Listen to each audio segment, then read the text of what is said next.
What's up guys, BriarRabbit here. This summer, Infinity Ward announced that on the Xbox One, Call of Duty Ghosts would have dedicated servers. And a lot of people speculated that this announcement was part of a deal between Microsoft and Infinity Ward to help get the Xbox One's cloud gaming solutions some headlines.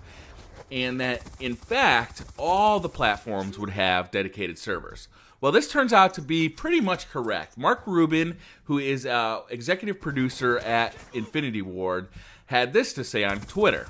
Ghosts Online Connectivity Update. I wanted to give a quick update on some of the work that has been done to improve everyone's online experience. We've already mentioned dedicated servers as part of the overall plan to improve connectivity. Dedicated servers will be used on current gen, next gen, and PC with Ghosts. And in order to make sure that people have the best possible experience regardless of platform, location, or connection, Ghosts will be using a hybrid system of dedicated servers and listen servers.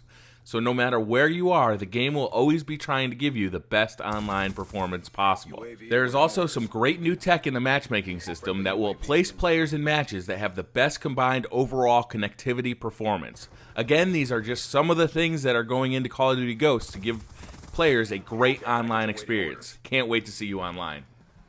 So this is amazing news.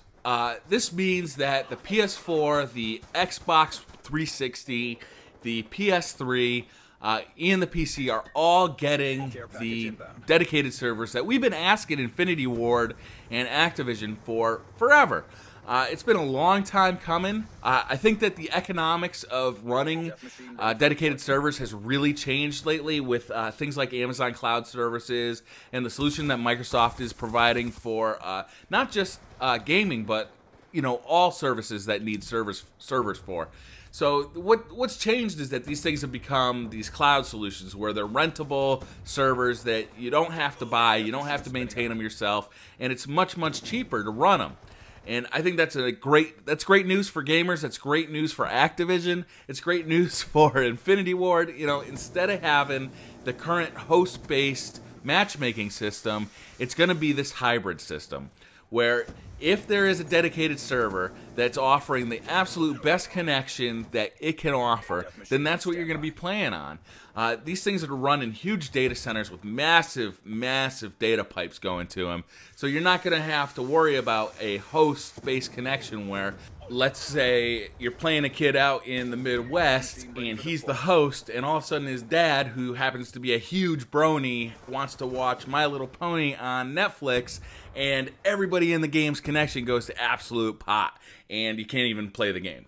So this is great. This is great news. Dedicated servers are much more reliable than a host system and should offer better ping times, which will decrease kind of some of that random baloney that you see on Call of Duty right now. Getting shot around corners and being dead before you even saw the guy coming around a corner. Stuff like that. That should reduce some of that. Now, he did say that this is going to be a hybrid system. So let's say you live in like rural Africa, right? And there's just not a lot of servers around you because there's just not a lot of Call of Duty players around you. You still want to play some Call of Duty online, but you're not going to get a great connection to a dedicated server just because the ping time to the nearest servers are going to be too big. And it's going to create a situation where you're just playing a baloney game. Well, this hybrid solution with these listen servers are going to be a way to offload people who are not getting good dedicated server connections to a listen server connection and a host-based solution. So that guy who's living in rural Africa who wants to be playing Call of Duty Ghosts is going to be on a host-based solution, similar to what's happening in the current Call of Duties.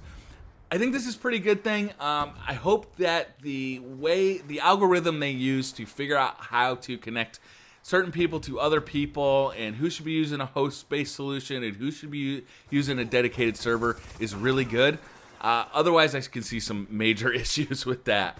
We'll have to see, Call of Duty, when the games are first released, especially the last three of them, Black Ops, Modern Warfare 3, and Black Ops 2, when these games were released, a lot of people were complaining about the connection. The connection is bad, the connection is bad, the connection is bad. All this baloney's happening to me in the game. But all three of these games, as they matured and as the netcode improved, they were able to really get those connections up to snuff. Like, I think the connection right now in Black Ops 2 is really good. The same goes for Modern Warfare 3 at the end of that life cycle. I mean, the connection was really good. I often had really nice connections in that game. I suspect that we might have a few issues right up front with Call of Duty Ghosts because they're going to have to use this hybrid system. Anytime that they have to use lag comp on a host-based solution, there's going to be tweaking and balancing issues. They're not going to need that system in the dedicated server world because there is no host to use lag compensation on. So I'm sure there'll be kind of like a little bit of a crapshoot right at the beginning. Hopefully they'll get it figured out real quick and we'll have awesome connections in Call of Duty Ghosts. At the end of the tweet, Mark Rubin talks about a bunch of new tech that is going to improve the matchmaking experience.